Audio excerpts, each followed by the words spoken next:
Hello friends, स्वागत है आपका अपने इस यूट्यूब चैनल गब्या क्लासेस में। आज इस चैनल पे हम फिर से साइंस का क्लास तीसरा डिस्कशन करेंगे। हम आपको डेली एक नया क्लास प्रोवाइड करेंगे जिसके द्वारा आपका साइंस पूरा कंप्लीट हो जाएगा। ठीक है, तो और जो भी टॉपिक में आपको दिक्कत आती है, चाहे वो सीडीपी का हो, हिंदी का हो, मैथ का हो या ईवीएस का हो, तो आप कमेंट में नीचे लिखिए, हम वो क्लास आपको ज़रूर प्रोवाइड करेंगे। एसएसटी का क्लास आपका कल से आपको मिलेगा। ठीक है, तो आज हम साइंस के क्लास पे बात करते हैं। साइंस का आज पहला टॉपिक है मेरा प्लास्टिक। ठीक है, प्लास्टिक का यूज़ क्या है, प्लास्टिक को किस तरह से बनाया जाता है, किस तरह से रिसाइकल करते हैं, इसके बारे में पूरा डिटेल है, थोड़ा देखते हैं।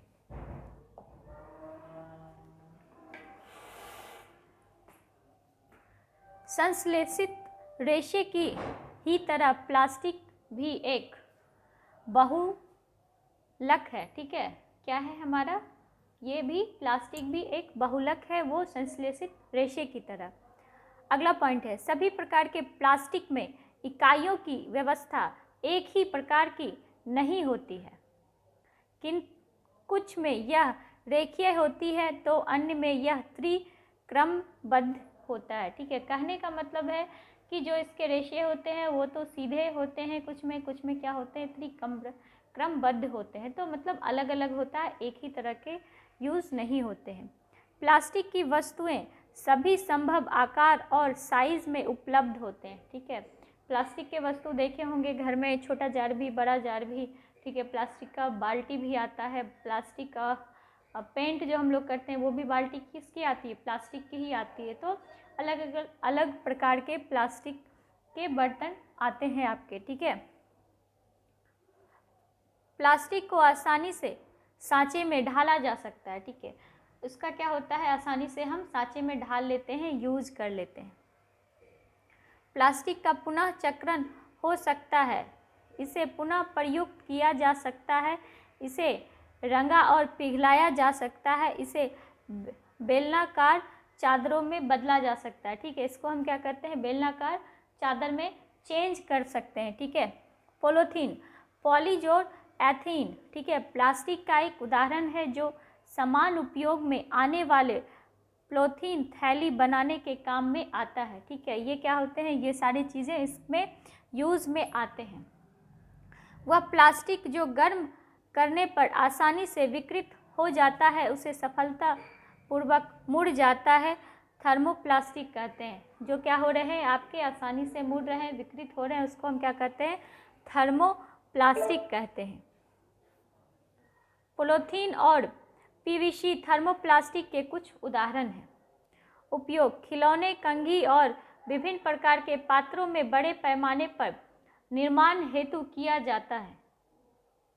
वैसे प्लास्टिक जिन्हें एक बार सांचे में ढाल दिया जाता है तो इन्हें उष्मा देकर नरम नहीं किया जा सकता, थर्मोसेटिंग प्लास्टिक कहते हैं, जैसे कि बेकेलाइट और मेलामाइन। ठीक है, ये सारी चीज़ें आपका क्या होता है, सांचा में ढाल दिया जाने के बाद, ठीक है, नर्म रूप से नहीं किया जा सकता इसको। बेकेलाइट उष्मा और विद्युत के कुचालक हैं, इसका प्रयोग बिजली के स्विच, विभिन्न बर्तनों के हत्थे आदि बनाने में किया जाता है। ठीक है, तो क्या होते हैं, हम लोग के घर में जो हम लोग स्टील के बर्तन करते हैं यूज़, उसका हैंडल क्या होता है, प्लास्टिक कोटेड होता है, या फिर जो स्विच बोर्ड यूज करते हैं वो प्लास्टिक कोटेड होता है। तो ये सारी चीज़ें क्या होती है, प्लास्टिक को वहाँ पे हम लोग यूज़ करते हैं। मेलामाइन एक बहुउपयोगी पदार्थ है, यह आग का प्रतिरोधक है तथा अन्य प्लास्टिक की अपेक्षा उष्मा को सहने की अधिक क्षमता रखता है। ठीक है, ये उष्मा को क्या करता है, अधिक सहने की क्षमता रखता है। यह फर्श की टाइल, रसोई के बर्तन और कपड़े बनाने में उपयोग में आता है।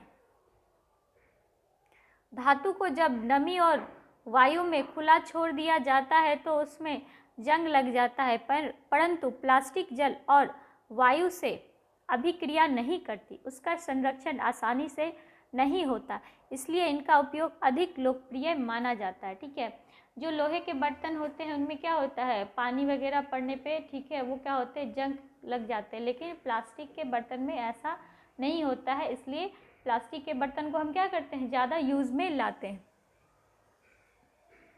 प्लास्टिक बहुत हल्का, प्रबल, चीड़ साइज और विभिन्न आकार और साइज में ढल जाता है। ठीक है, प्लास्टिक बहुत सारे ढांचे, ऐसे भी आप जो भी शेप एंड साइज देखते हैं मैक्सिमम चीज़ प्लास्टिक के यूज़ में आते हैं। आपके मोबाइल के कवर भी क्या है, वो प्लास्टिक के ही हैं।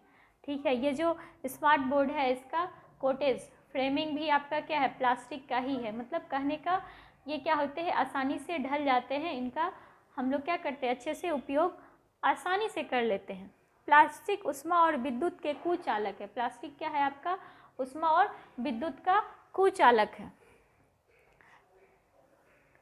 टेफ्लॉन एक विशिष्ट प्लास्टिक है जिस पर तेल और जल चिपकता नहीं है। यह भोजन पकने के पात्रों पर ना चिपकने वाली परत लगाने के काम में आता है हमारे घर में। ठीक है, जो हम लोग प्लास्टिक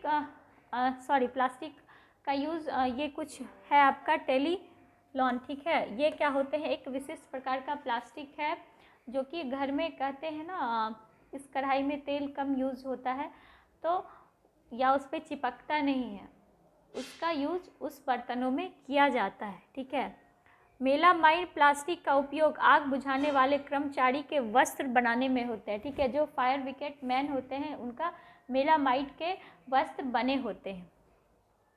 वे पदार्थ जो प्राकृतिक प्रक्रिया जैसे जीवाणु की क्रिया द्वारा अपघटित हो जाते हैं जैव निम्नकरणीय कहते हैं। ठीक है, उसको हम क्या कहते हैं, जैव निम्नकरणीय कहते हैं। ये एक क्रम है, इसको आप लोग स्क्रीनशॉट ले सकते हैं और याद कर लीजिएगा कि कितने कितने दिनों में, कितने कितने वर्षों में इनका यूज़ हम लोग चेंज करते हैं। ठीक है, अगला है आपका प्लास्टिक अपशिष्ट को पुनः चक्रित करना बेहतर होता है। ठीक है, प्लास्टिक अपशिष्ट को हम क्या करते हैं, पुनः चक्रित आसानी से कर लेते हैं।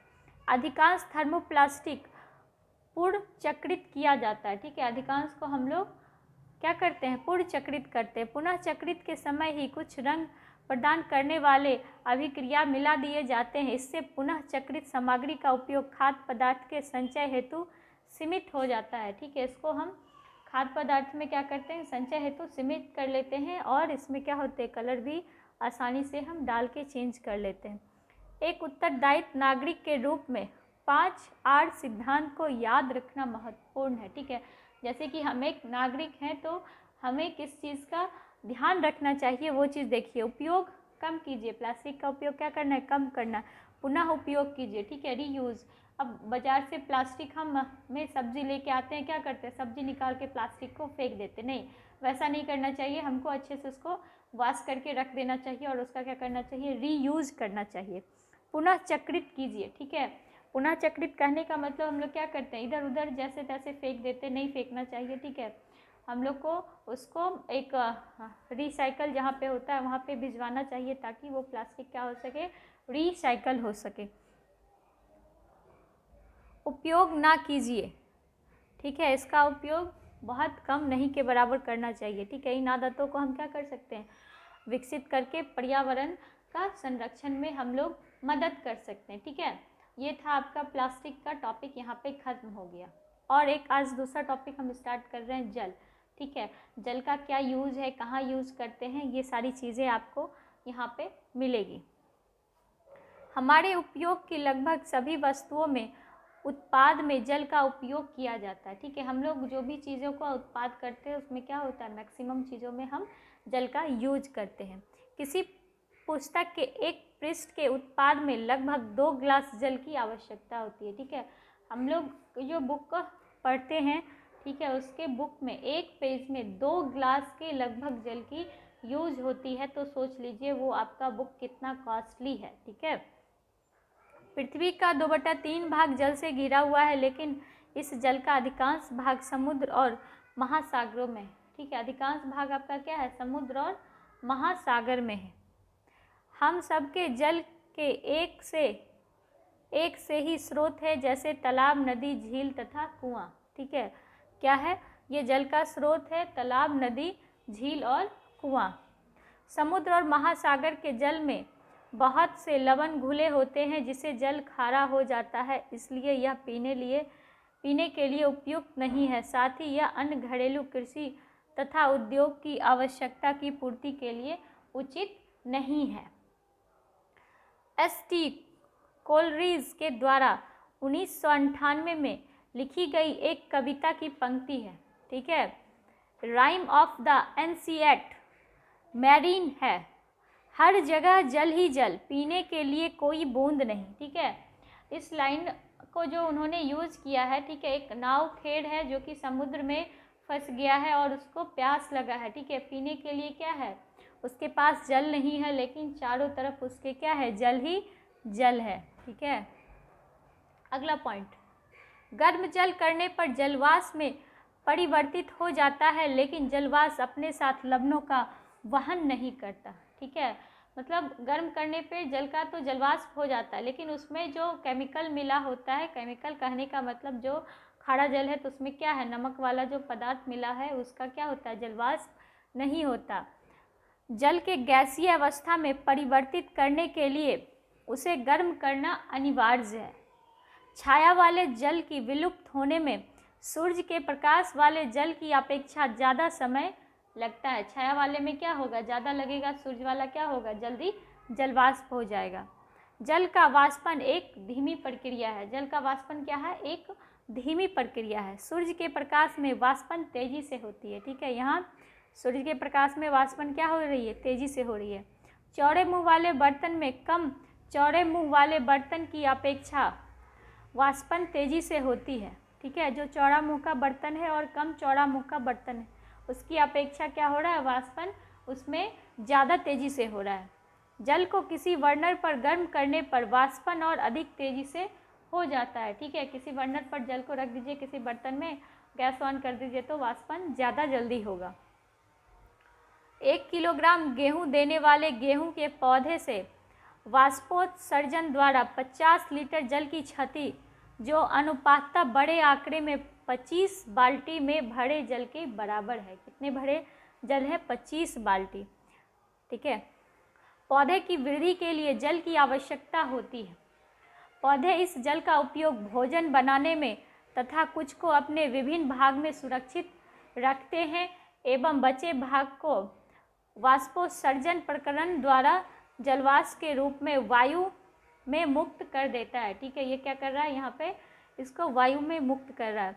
वायु में जल वाष्पन तथा संघनन के प्रकरण द्वारा प्रवेश करता है, जो पुनः हमें प्राप्त नहीं होता। वह पुनः हमें क्या होता है, प्राप्त नहीं होता है। शीत ऋतु में प्रायः घास की पत्तियां तथा धातु की सतह पर जो ओस की बूंदें दिखाई देती है, उसका कारण भी संघनन ही होता है। जल को पृथ्वी के पृष्ठ पर पुनः वाष्पन लाने में संघनन प्रकरण की एक महत्वपूर्ण भूमिका है। पृथ्वी के पृष्ठ से ऊपर जाने पर तापमान कम हो जाता है। ठीक है, जितना पृथ्वी से ऊपर जाते जाइएगा तापमान क्या होगा, कम होता जाएगा।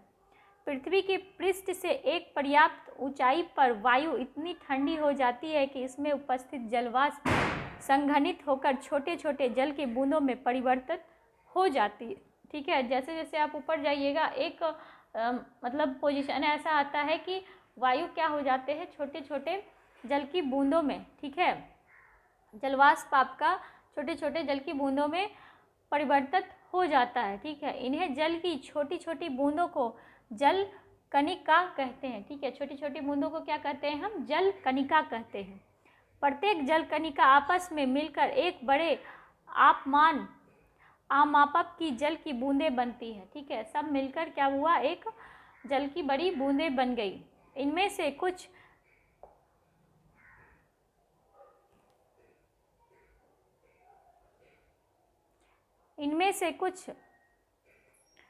जी की बूंदें इतनी भारी हो जाती है कि वो नीचे गिरने लगते हैं। इन गिरे हुए बूंदों को ही हम वर्षा कहते हैं। ठीक है, कुछ बूंदें इतनी भारी हो जाती हैं कि ऊपर से आपका गिरने लगता है, इसको हम लोग क्या कहते हैं, वर्षा कहते हैं।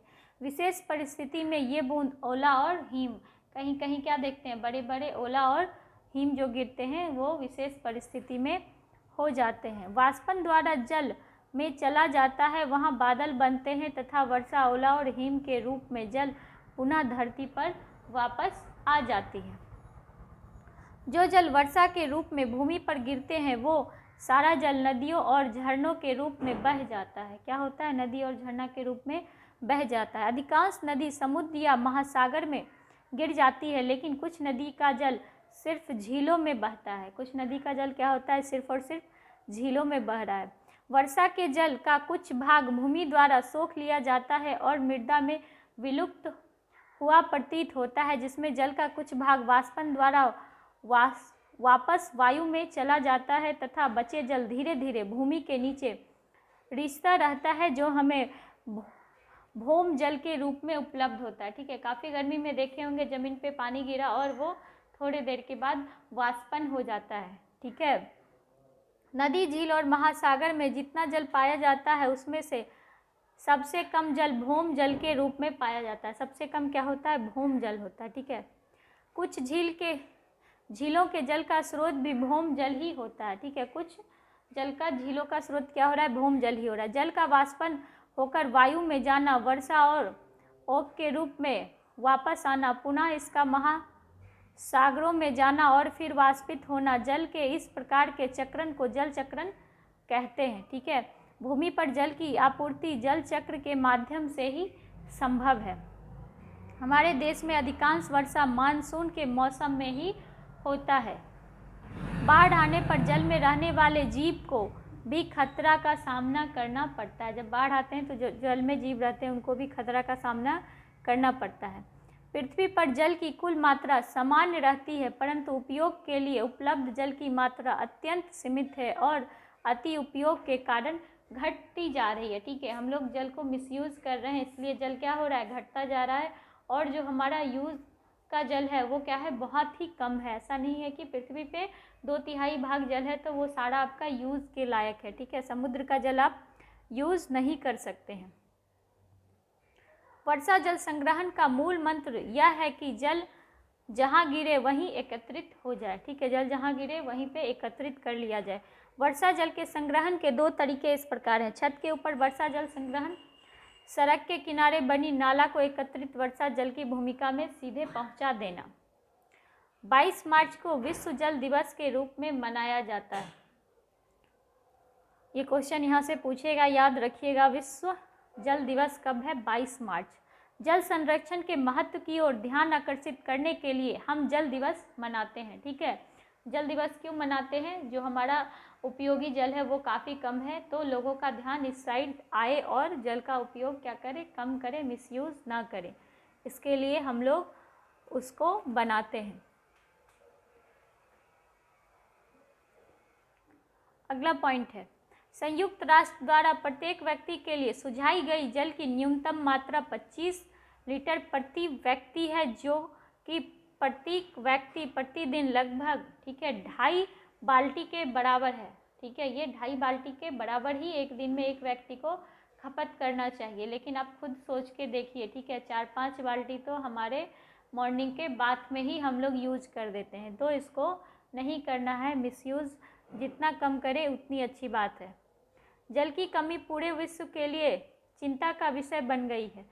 ऐसा अनुमान है कि अब ये कुछ ही वर्षों में विश्व की 1/3 से अधिक जनसंख्या को जल की कमी का सामना करना पड़ेगा। पृथ्वी की सतह का लगभग 71% भाग जल से क्या है? ढका हुआ है। पृथ्वी पर उपस्थित लगभग समस्त जल समुद्र और महासागर, नदी, ध्रुवीय बर्फ, भौम जल और वायुमंडल में पाया जाता है।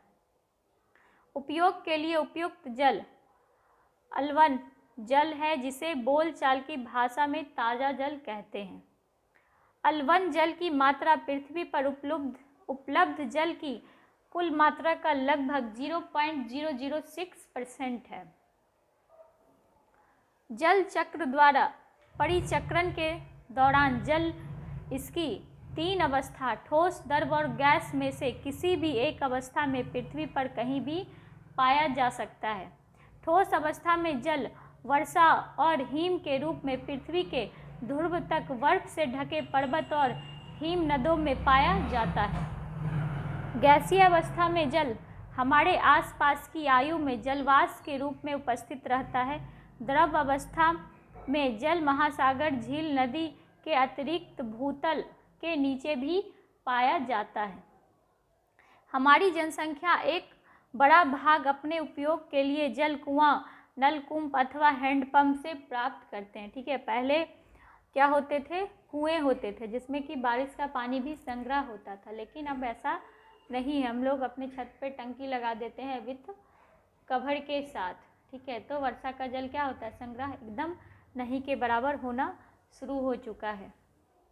जलाशय के निकट भूमि में गड्ढा खोदे तो हमें वहाँ की मृदा आर्द्र नम्र, ठीक है, मिल सकती है। अत्यधिक गहराई में जाने पर एक जगह ऐसा होता है जहाँ मिट्टी के कणों के बीच में सारे के सारे रिक्त स्थान और चट्टानों के बीच के स्थान में जल से भरे होते हैं। इस परत की ऊपरी सीमा को भूम जल सतह कहते हैं। ठीक है, जब आप ज़मीन की खुदाई कीजिएगा तो कुछ समय के बाद पानी निकलता है, जैसे कि चापाकल गाड़ा जाता है, उस प्रोसेस को याद कीजिए अगर देखे हैं तो।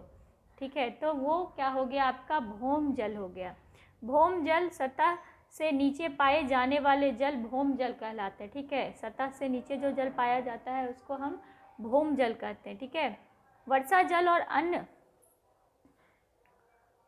अन्य स्रोतों जैसे नदी और तालाब के जल का मृदा से रीस कर भूमि में नीचे जाना अत्यंत संयदन कहलाता है। अत्यंत संयदन प्रकरण द्वारा उपयोग की जा चुकी भौम जल की पुनः पूर्ति हो जाती है, लेकिन कुछ स्थान पर भौम जल सतह के नीचे स्थिति कुछ कठोर शैली की परतों के बीच में भौम जल संचित हो जाता है। इस प्रकार संचित जल के भंडार को जल भड़ कहते हैं। ठीक है, इसको हम क्या कहते हैं, जल भड़ कहते हैं। भूमि के नीचे से निकले गए भौम जल की पुनः पूर्ति प्रायः वर्षा जल के रिसाव द्वारा होती है। वर्षा जल का उपयोग भौम जल सतह के पुनः पूर्ति करने के लिए किया जाता है। इसे जल संग्रह अथवा वर्षा जल संग्रह भी कहते हैं। जल भंडार और जल की पुनः पूर्ति करने के लिए बावड़ी बनाने की प्रथाओं का सदियों से चला आ रहा है। ठीक है, बावड़ी के बारे में ईवीएस में भी हम लोग पढ़ चुके हैं। बावड़ी जल संचित करने का पारंपरिक तरीका है। ये क्या है, पारंपरिक है, चला आया है। ठीक है, हमारे पूर्वजों से। गुजरात के कच्छ क्षेत्र के भुजपुर नामक स्थान में वर्षा जल अनिश्चित रूप से होती है। वहाँ का ताजे जल का एकमात्र स्रोत भूमिगत जल ही है। ठीक है, वहाँ क्या है, एकमात्र स्रोत है आपका भूमिगत जल। वर्ष 1989 में गांव वासियों ने एक गैर सरकारी संगठन के साथ मिलकर वर्षा जल संग्रह का निश्चित किया। मावती नदी और उसकी अनेक सहायक नदी पर 18 चेक हैंड बनाए गए। टोटल कितने चेक हैंड बनाए गए, 18। झाग से भरपूर तेल, काले भूरे रंग का जल जो सिंक, शौचालय, लॉन्ड्री आदि से निकले जल नालों में जाता है, अपशिष्ट जल कहलाता है। ठीक है, ये कौन सा जल कहलाएगा आपका, अपशिष्ट जल।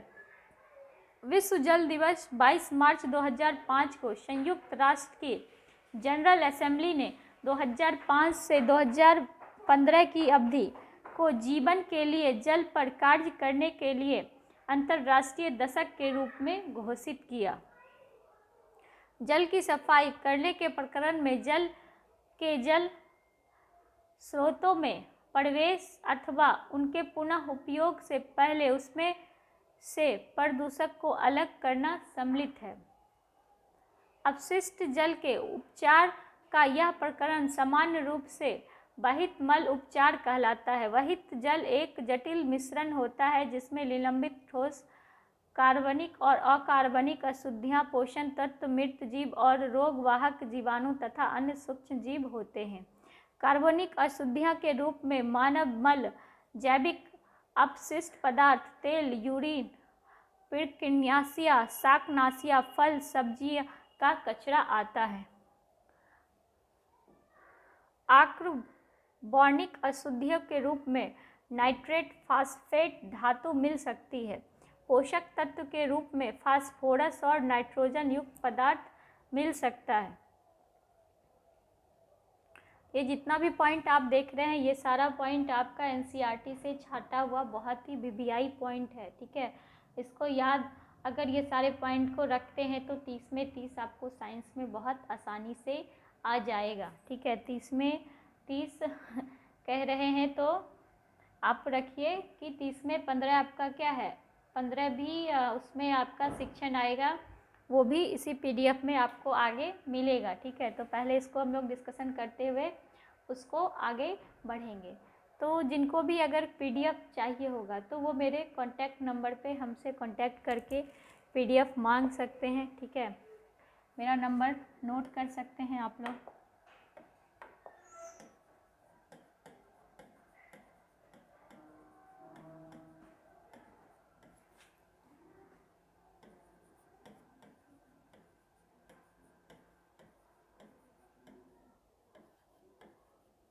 ये नंबर है, दोनों पे व्हाट्सएप है, कॉलिंग दोनों सुविधा है। तो जिस भी माध्यम से आप पीडीएफ लेना चाहें ले सकते हैं। पीडीएफ आपको 1 to 5, 6 to 8 दोनों का मिलेगा, ठीक है।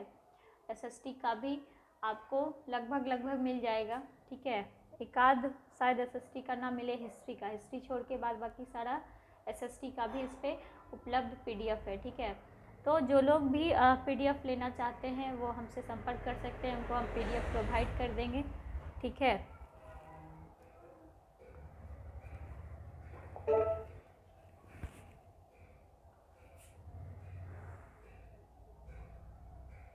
आगे है, जीवाणु के रूप में हैजा और टाइफाइड आदि रोग उत्पन्न करने वाले क्रमशः वीरवीर, कोलार एवं सालमोनेला टाइफिन मिल सकते हैं। अन्य सूक्ष्म जीव के रूप में पेचिश आदि रोग उत्पन्न करने वाले प्रोटोजोआ मिल जाते हैं, ठीक है। धरती के अंदर छोटे और बड़े पाइपों के जाल को शिविर कहते हैं जो मिलकर मल विसर्जन की व्यवस्था करता है, ठीक है। सिविल किसको कहते हैं ध्यान में रखिएगा। अपशिष्ट जल के उपचार में भौतिक, रासायनिक और जैविक प्रक्रम सम्मिलित है जो जल को संदूषित करने वाले भौतिक, रसायन और जैविक द्रव्य को पृथक करने में सहायता करते हैं। अपशिष्ट जल के उपचार के समय जो अशुद्धियाँ तली में नीचे बैठ जाती है जिसे अपांक कहते हैं, तथा अपशिष्ट जल में तैरने वाले तेल और ग्रीस जैसे अशुद्धियाँ को हटाने के लिए अपमर्थक का उपयोग किया जाता है। उपचारित जल में अल्प मात्रा में कार्बनिक पदार्थ और निलंबित तत्व होते हैं। कभी कभी जल को वितरण तंत्र में निमुक्त करने से पहले उसे क्लोरीन अथवा ओजोन जैसे रसायनों से रोगाणु रहित कर लेना आवश्यक होता है। अनौपचारिक मानव मल स्वास्थ्य संकट का एक कारक है, इससे जल और मृदा का प्रदूषण हो सकता है। अनौपचारिक मानव मल जल जनित रोग का सबसे सुगम पथ बन जाता है।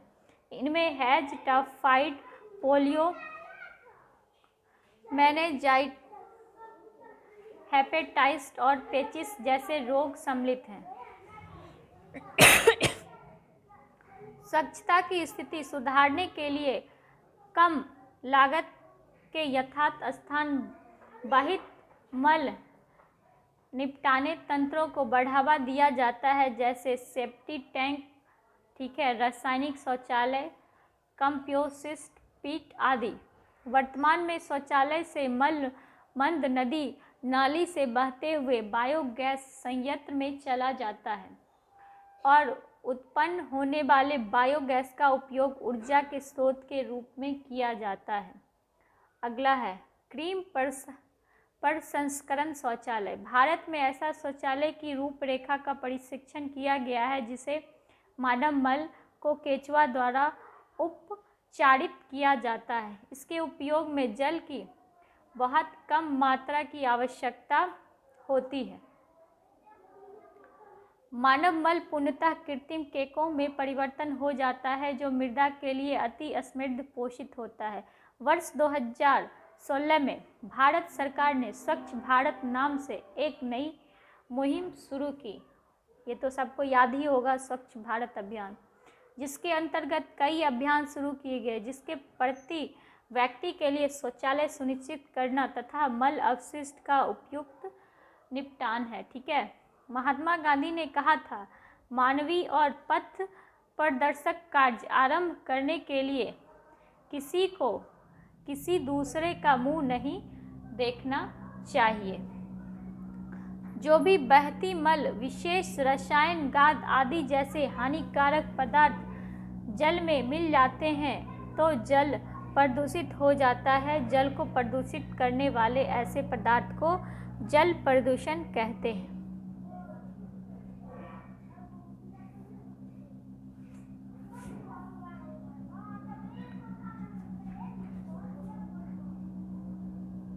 हाल ही में प्रकृति के लिए विश्वव्यापी कोष द्वारा किए गए अध्ययन में यह पाया गया कि गंगा सागर की 10 ऐसी नदियों में से एक है जिसका अस्तित्व खतरे में है। 1985 में इस नदी को बचाने के लिए महत्वाकांक्षी परियोजना आरंभ की गई, जिसे गंगा कार्य परियोजना कहते हैं। भारत सरकार ने 2016 में एक नए प्रस्ताव का शुभ आरंभ किया, जिसे स्वच्छ गंगा भारत मिशन के नाम से जाना जाता है, जिस पर कार्य हो रहा है, काफ़ी हद तक हो भी चुका है। सभी प्रकार के फैक्ट्रियां, उद्योग जल का रासायनिक संदूषण करते हैं।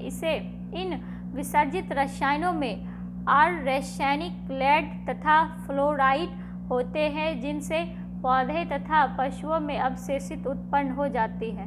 अशुद्ध जल से मृदा की प्रभावित होती है, जिसके कारण उसकी अम्लीयता और कृत्रिम में भी वृद्धि हो जाती है। जो जल स्वच्छ प्रतीत होता है उसमें रोग वाहक सूक्ष्म जीव एवं घुले हुए उपद्रव भी हो सकते हैं, जिन्हें पीने से पहले जल को अशुद्ध करना आवश्यक है। पीने के लिए उपयुक्त जल को पेयजल कहते हैं। व्यक्तिगत स्तर पर हमें निष्ठापूर्ण जल की बचत करनी चाहिए और उसे बेकार नहीं करना चाहिए। इसके लिए 5R सिद्धांत अपनाना चाहिए।